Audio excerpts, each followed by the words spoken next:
সেখানে তৃণমূল আইএসএফ সংঘর্ষ গতকাল চালতাবিলিয়া এলাকায় যাদবপুর লোকসভা প্রার্থী শাহিন ঘোষের প্রচারে না যাওয়ায় আইএসএফ কর্মীকে মারধরের অভিযোগ। ভোটের আগে উত্তপ্ত ভাঙন, শাহিন ঘোষের প্রচারে না যাওয়ায় আইএসএফ কর্মীকে মারধরের অভিযোগ। ভাঙড়ে তো প্রথম থেকেই আক্রমণ চলছে আইএসএফের উপর। ভাঙড়ে যিনি নির্বাচনে জিতলেন তিনি তো নির্বাচনী কেন্দ্রে গেলেই আক্রান্ত হচ্ছেন, থানার সামনে আক্রান্ত হচ্ছেন, গাড়ি ভাঙচুর হচ্ছে। আমরা কি করতে পারি বলুন?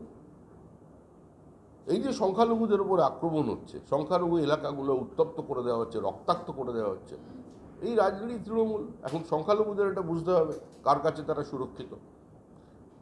যারা আমার বিরুদ্ধে দিনরাত গালাগালি করেন তারা দাঁড়ালেন না কেন ডায়মন্ড হারবারে? কারণ দিলীপ, সুকান্ত কিংবা সুজন সেলিমরা জানেন ডায়মন্ড হারবার তৃণমূলের দুর্জয় কাছে। অভিষেক বন্দ্যোপাধ্যায় এই নিয়ে 113 বারই কথাটা বলে ফেললেন। বিজেপি গালাগালি নয়, গলাগলিতে বিশ্বাস করে।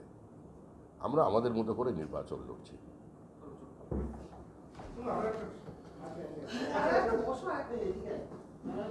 তা শেষ করো ভাই, আমার যেতে হবে।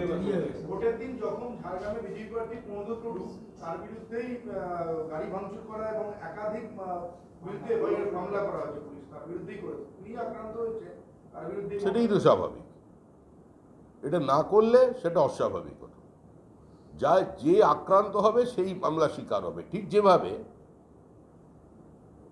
রামনবমীর মিছিলকে কেন্দ্র করে কোথায় যেন ছুড়েছিল বোমা, মুর্শিদাবাদে, ওখানে যে বোমা ছোড়া হয়েছিল, আক্রমণ করা হয়েছিল, যারা আক্রান্ত হয়েছে, যাদের মাথা ফেটেছে, তাদের বিরুদ্ধেই মামলা করা হয়েছে, তাদেরই গ্রেপ্তার করা হয়েছে।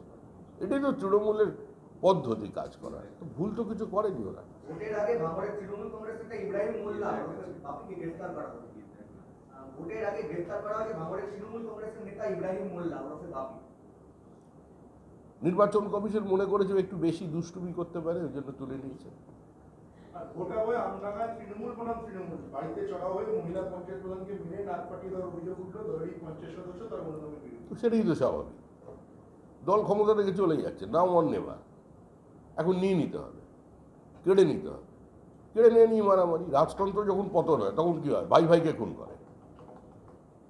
উত্তর কলকাতার তৃণমূলের ভাঙন 29 নম্বর ওয়ার্ডে বেশ কিছু সংখ্যালঘু তৃণমূল কংগ্রেস কর্মীরা যোগদান করলো কংগ্রেসে। উত্তর কলকাতায় তৃণমূল কংগ্রেসের ভাঙন 29 নম্বর ওয়ার্ডে বেশ কিছু সংখ্যালঘু তৃণমূল কংগ্রেস কর্মীরা তারা যোগদান করলো কংগ্রেসে। তাদের ভবিষ্যৎ অত্যন্ত ভালো, ওখানে ভোট দিয়ে লাভ নেই, এদিকে চলে আসুন।